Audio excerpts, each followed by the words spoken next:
Hi everyone. Today we will learn about decimal numbers. Decimal number has a whole number and fractional part separated by a decimal part. Let's say this number line we have 0, 1, 2, 3, but between these whole numbers there are numbers too.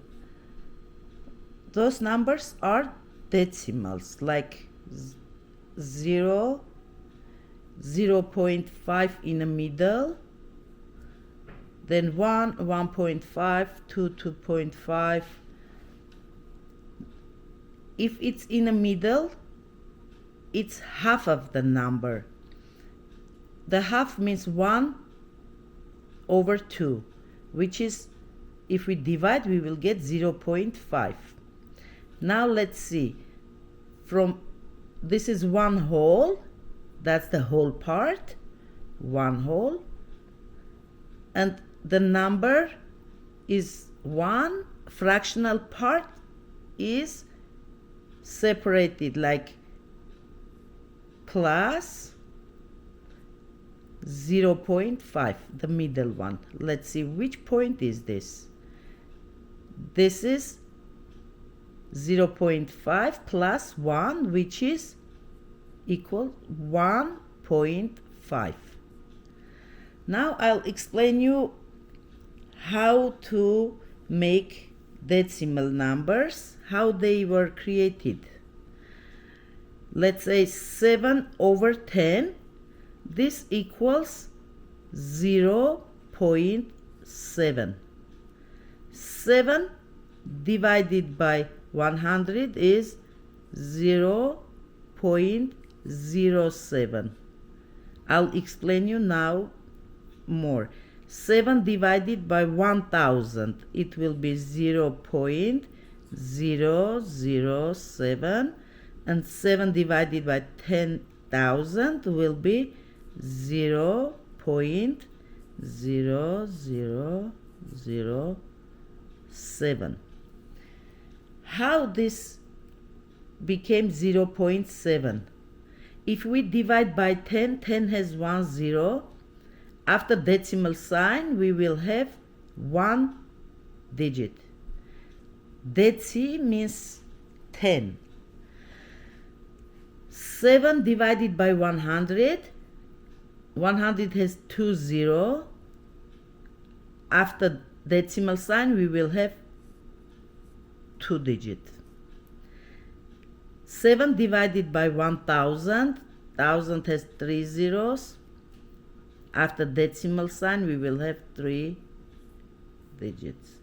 7 divided by 10,000, 10,000 has 1, 2, 3, 4 zeros. After decimal sign, we will have 4 digits. Now let's read these numbers as decimals. This number 0.7 we have to read 7 tenths. This will be 7 hundredths.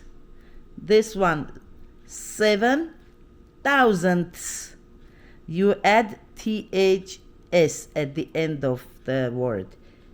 This will be 7 10,000ths. Let's see the decimal place value.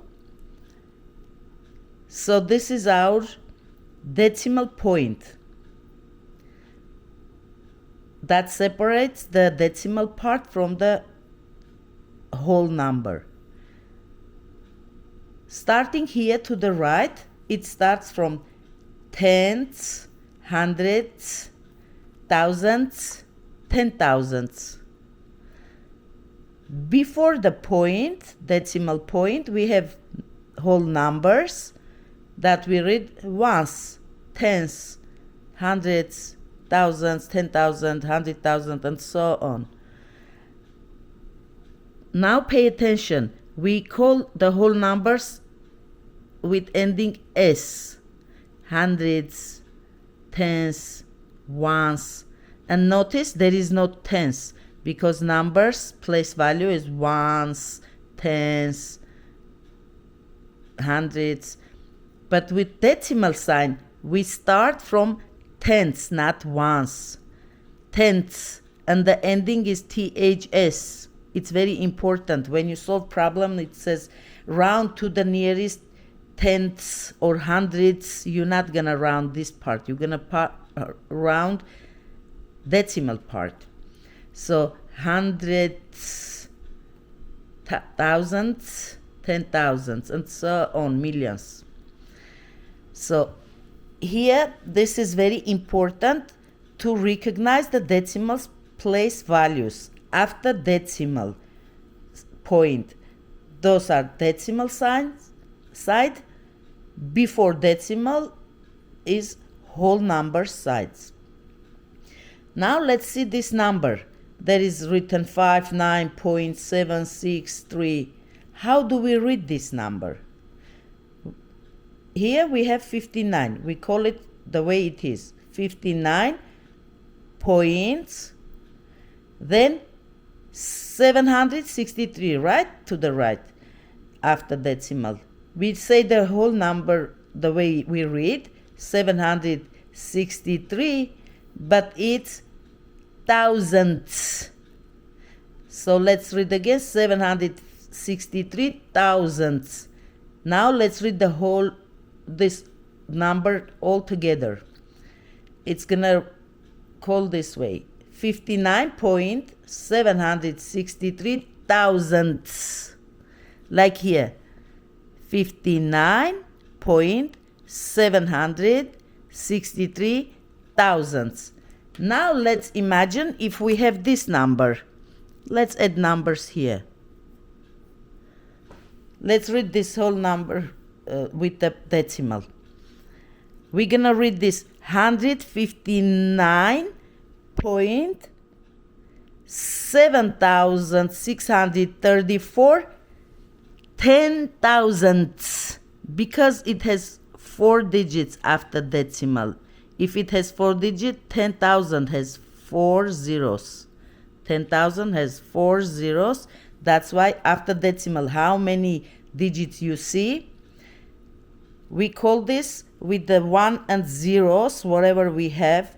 In this case, we have 10,000. We call it 7,634 ten thousandths. This case, we had 3 digits. We read this 763 thousandths because there are 3 digits after decimal sign. So remember, after decimal point, we don't have ones. It starts from tenths because we divided by 10 and got decimal. Before that, if we 7 divided by 1, it will be 7. It starts from 10. Deci. 7 divided by 10 is 7 tenths. 7 divided by 100 is 7 hundredths. 7 divided by 1,000 is 7 thousandths. So this is the very simple beginning of the decimals. Hope you understood. So let's do one more number. Let's say we have 386.325. How do we read this number? We will read the number the way it is before. 3,864. Point 325. How many digits we have? 3. And which number has 3 zeros? Thousands. That's why we will say this 325 thousandths. This is important to memorize. How do we read the decimal numbers? Don't forget about THS when you see in word problems that says find tenths of this number or some round this to the thousandths. You know it talks about decimals. If it says round to the nearest hundreds without THS, this talking about the whole number side. This is so far all for today. If you understand this part, then we're gonna start continuing adding, subtracting, multiplying, and dividing decimal numbers. Thank you for watching. Bye.